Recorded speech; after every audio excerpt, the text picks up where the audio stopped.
Where is this? Okay. Let's see here. We got. Uh, okay, this is the new Debian. Now, I really didn't want to bother with this, but I'm going to tell you every time I've installed this on Debian 12, it would install and it would never run because they never installed the bootloader. So let's see if they actually fixed that problem or not. Okay? Otherwise, I don't really want to support this distro because of some of their political beliefs and what they think and feel about people and their discriminatory actions. Now, I could be wrong about them, but I've seen enough information from other people that would point to the fact that not all people are welcome to work on the Debian project. Everybody's welcome except for straight white males and straight Asian males. Anybody else is welcome to the party. And of course, you would have to look at Debian's partner, Ricci, or whatever they are. And they're the ones that hire for the internship through Debian, and they have very specific policies. I don't know what this name is here.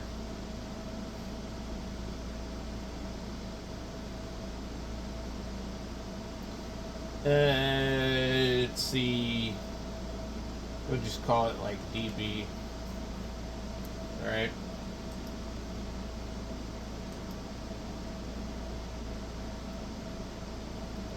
Root password DB.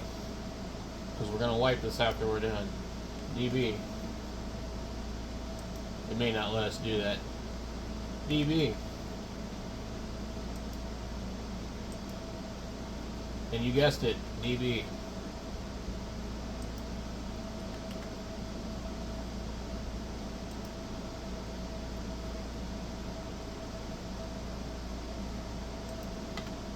So I have a feeling we'll probably still have the same problem, but we'll see. I just don't know why anybody would run Debian when you have versions of Arch Linux that you can install without having to do anything really. This machine's firmware has started the installer in the UEFI mode, but it looks like there may be existing operating systems already installed using BIOS mode. If you continue to use Debian UEFI mode, it might be difficult to reboot the machine into any BIOS mode. If you wish to install UEFI mode and don't care about keeping the ability to boot one of the existing systems, you have the option to force that here. If you wish to keep the option to boot an existing operating system, you should not choose to force UEFI installation here. We'll just leave that like that and just see what it does.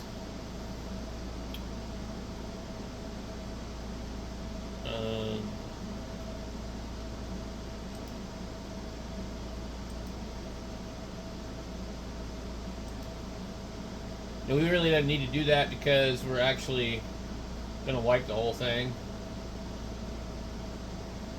The disk can be partitioned using one of the following schemes. If you're unsure, choose the first one. All files in one partition, separate, home partition, var, blah blah blah, la la la. Continue. If you continue the changes, would you like to write the changes? Yes. Now, I don't know if this is going UEFI because I think it will actually probably end up going legacy. I don't know if they support legacy still. So this should install pretty quickly on this computer, but we're not going to sit here, I don't think, and wait for the entire thing to do its deal. Although it is moving really fast. Everything is supposed to be on the thumb drive, so the rate it was going, it looked like it would have already been done by now. You see how fast it was, like, whoop, and then it stopped. But, let's see, how long have we been recording for? We have 5 minutes into this, guys, and, like, I could pause it now, or I can just keep talking, and you could get an idea of how long to expect it to take on your computer. I would say probably no more than 15 minutes on a modern computer, and it could be substantially worse on an old, slow computer.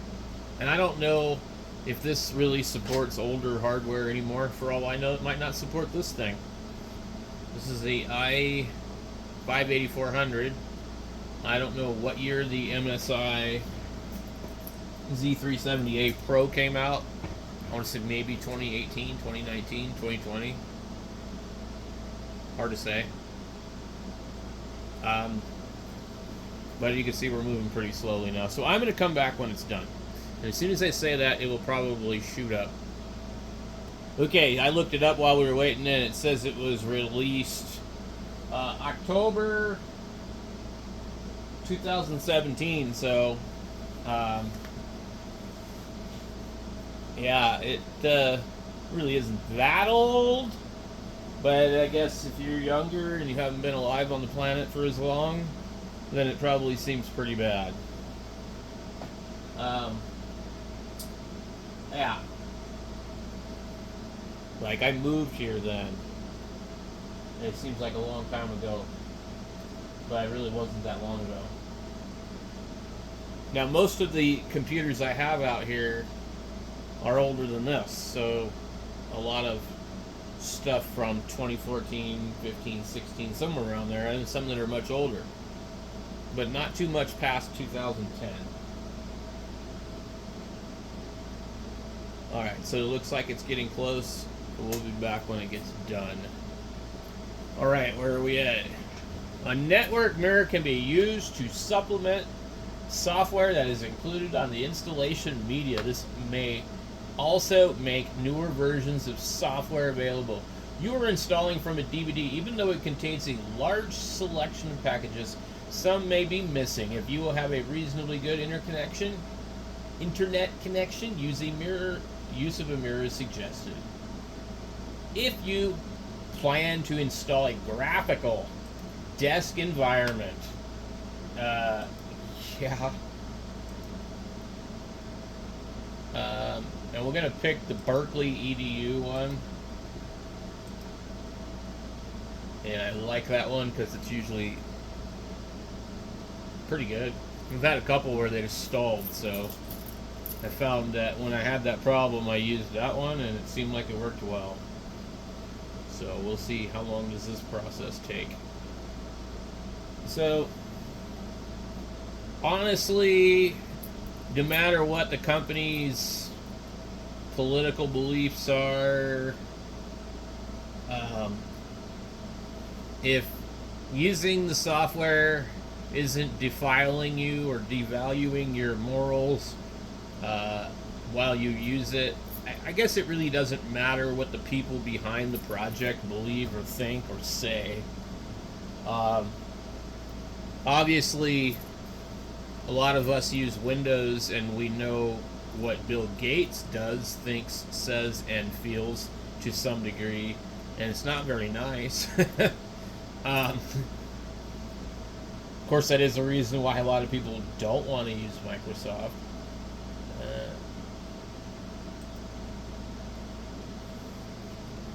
So, I've watched a couple videos about these guys, and other than that, I'm not finding the information somewhere else. Okay, we can pick, we should be able to pick more than one desktop if we want to. It'll just, we'll come up on a screen where it'll go like, you want to do this or you want to do that. So, GNOME is really nice for me. KDE is more like Windows. I don't really know. I'm gonna see what happens if I just click both of them. It should install both of them, and then when I boot, I should be given the chance to decide which one I want to use. Now that's not always the case with some of these things, but we'll just see. Maybe it'll work, maybe it won't. Okay, so it says we have 1 minute and 15 seconds remaining, but it looks like it could take probably a lot longer than that. Alright, that definitely took longer than it said. So, a Display Manager is a program that provides graphical login capabilities for the X Windows system. Only one Display Manager can manage a given X server, but multiple Display Manager packages are installed. Please select which manager should run by default. Multiple Display Managers can run simultaneously if they are configured to manage different servers. To achieve this, configure the Display Managers accordingly. Edit each of their init scripts in etc. init.d and disable the check for the display. Default Display Manager. I'm just going to click continue. I don't know enough about those two different ones.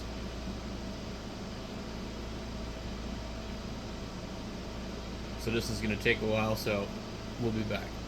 Let me tell you, this is really slow at this point. Alright, like 3 years later, we're still here. Wow, I've had this paused, I don't know, for quite a while. This is really slow. Ridiculous. My God, don't they know I have better things to do than sit here and wait 30 minutes for some fucking distro to install? Like, I'm sure that we're 30 minutes into it. I've paused this thing many times. I went and did this, I went and did that. I'm already doing other things. It's like, man, I can't be bothered with this. This is ridiculous.